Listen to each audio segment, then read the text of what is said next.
What does greatness look like when it finally learns from failure? In 2011, LeBron James had the world at his feet. 2 MVPs, nightly highlight reels, and the most watched free agency decision in sports history. And then, in front of millions, he melted down on the biggest stage. The memes wrote themselves. The chosen one became the frozen one. But the story didn't end there.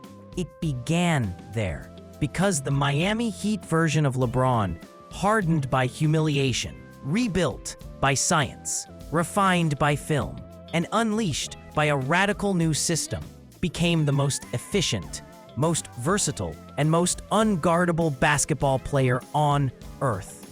This is the rise, reinvention, and reign of Miami LeBron. How he learned to break the game and why that 3-year apex still reads like basketball science fiction. Act 1, the fall that lit the fuse. Let's rewind to the summer of 2010. The decision wasn't just a TV special. It was a torch to a franchise's soul. Cleveland jerseys burned, the villain cape was fitted, and the mandate in Miami was simple. Win immediately. With Dwayne Wade and Chris Bosh by his side, LeBron had the firepower he never had in Cleveland. But chemistry isn't conjured by a press conference. The Heat stumbled to a 9-8 start. Tension flared. LeBron body bumped coach Eric Spoelstra, and he even asked Pat Riley to return to the bench. Riley said no. Spo stayed, and crucially, the Heat grew up. They ripped off 20 wins in 21 games, stormed through the East, and set up an NBA Finals coronation against the Dallas Mavericks. Then it all unraveled. Dallas baited LeBron into isolation, funneled him toward Tyson Chandler's help, and assigned Jason Kidd, smaller but relentless, to dig at the ball. With the paint clogged and the jumper unreliable, LeBron drifted.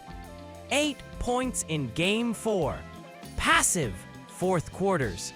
Across 6 games, he scored just 18 points in all fourth quarters combined. The greatest physical force in basketball looked like he'd forgotten where the rim was. Dallas lifted the trophy. LeBron wore the scar. That collapse could have defined him. Instead, it freed him. For 2 weeks, he went dark. No friends, no outings, just silence. And then he decided to rebuild the parts of his game that pressure had shattered. Act 2, re-engineering the machine. The reinvention had 2 pillars, the body and the blueprint. The body.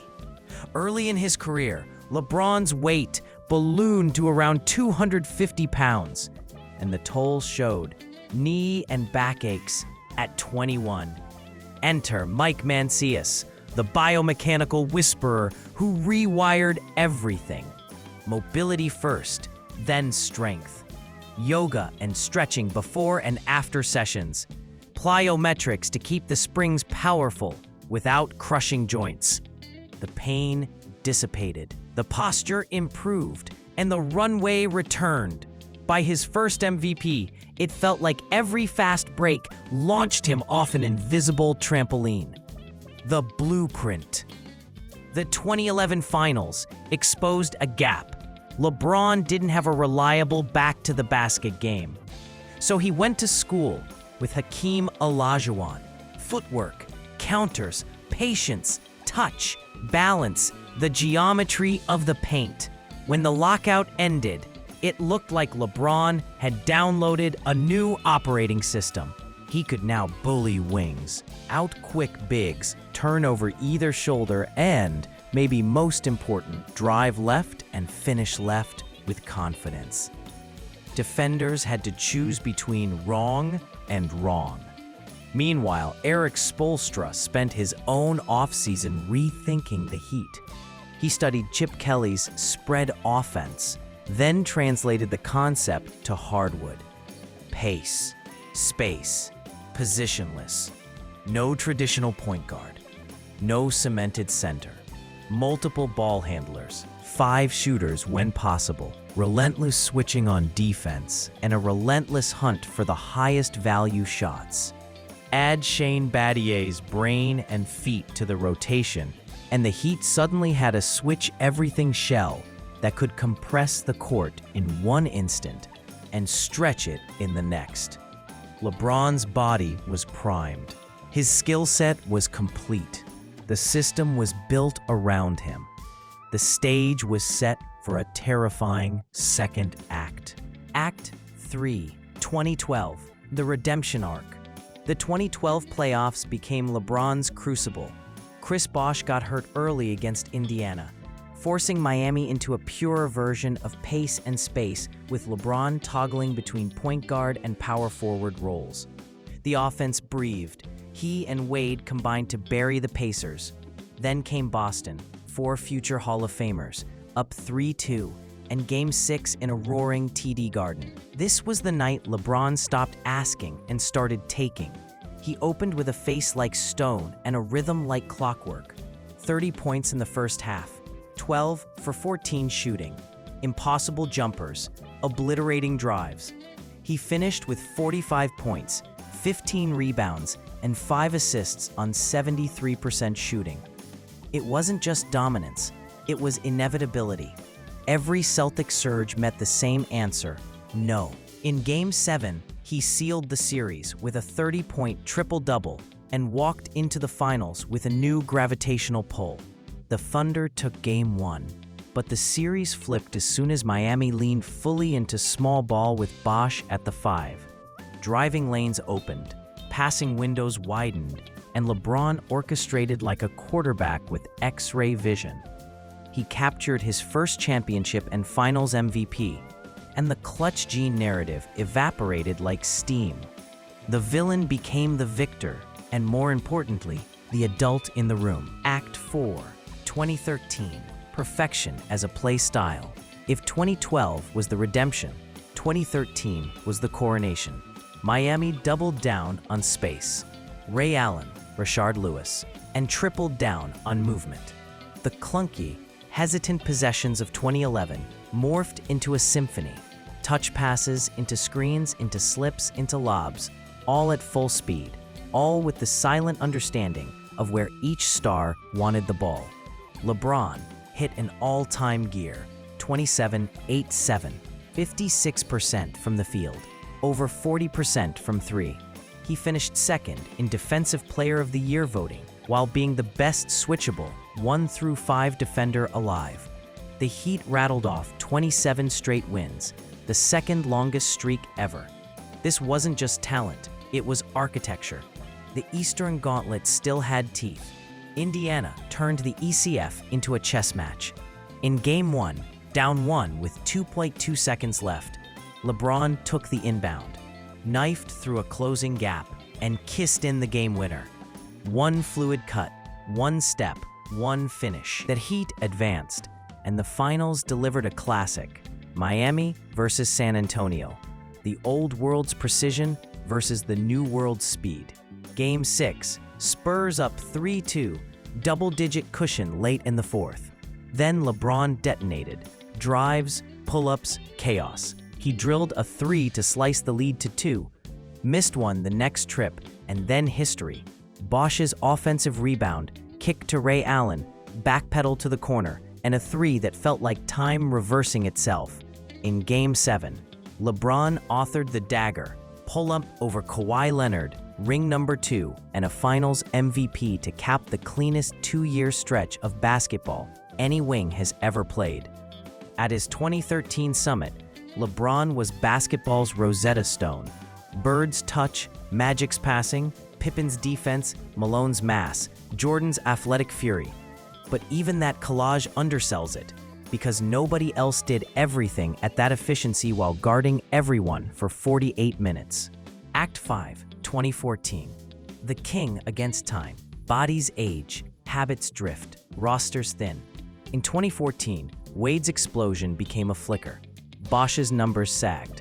The bench got older by the week. LeBron, paradoxically, got bigger and sharper, hovering around 280 to 285 pounds, bullying bigs in the post without losing lateral pop, and hitting a career-best 56.7% from the field.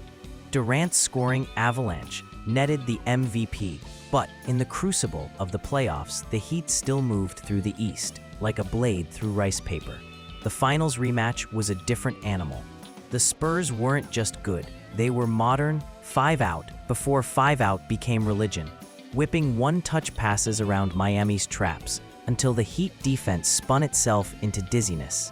Leonard became a star. Duncan and Parker ran the rhythms, and the shooting blitz never relented. LeBron's stat lines glowed. 57% from the field, 52% from 3 in the finals, and Miami still lost in 5. That gap wasn't about the king. It was about the court moving out from under his feet.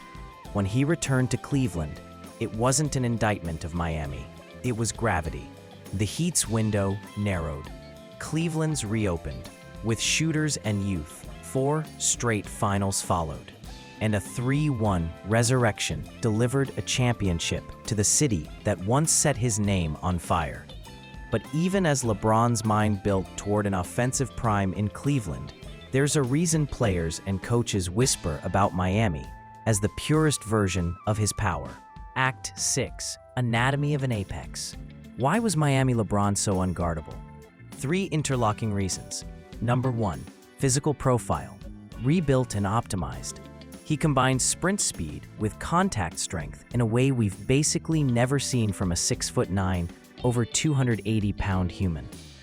Thanks to Mancius's mobility-first training, he could absorb hits without losing posture, then explode out of contact. That meant driving angles that stayed open when they should have closed. Number 2. Skill expansion that changed the equation. Hakeem footwork plus ambidextrous finishing removed the most important is from the scouting report. Take his right hand, he'll go left. Send a guard on the switch, he'll back you down. Send a big, he'll dance around you or rip through to the rim. There wasn't a correct coverage anymore. There were only consequences. Number 3. Systemic synergy. With Spoelstra's spread positionless lineups let him be everything. Initiator, screener, roller, spacer, low post hub, weak side roamer on defense. Switches didn't hurt Miami. They invited them. Every screen created a mismatch. Every closeout created a drive. Every drive created a collapse. Every collapse created a 3. Efficiency is what happens when your best shot is also your easiest shot. Miami's ecosystem made LeBron's best shots at the rim, in the post, at the nail, so frequent that box scores started to look like misprints. Act 7. The 2 possessions that define a dynasty. You can measure eras with numbers, but you remember them with moments. Game 6 versus Boston, 2012. The stare, the silence, the inevitability. That performance didn't just save a season. It rewrote a narrative, live on television. Greatness isn't loud. It's absolute. Ray Allen's 3, 2013. Yes, Ray saved the season. But look one step earlier. LeBron's 3 to slice the deficit. The relentless pressure that forced every Spurs rotation to be perfect. The offensive rebound by Bosch created by pace and spacing. The shot is the statue. The system is the foundation beneath it. These aren't just highlights. They're the thesis statements of a brand of basketball that the league would spend the next decade trying to copy.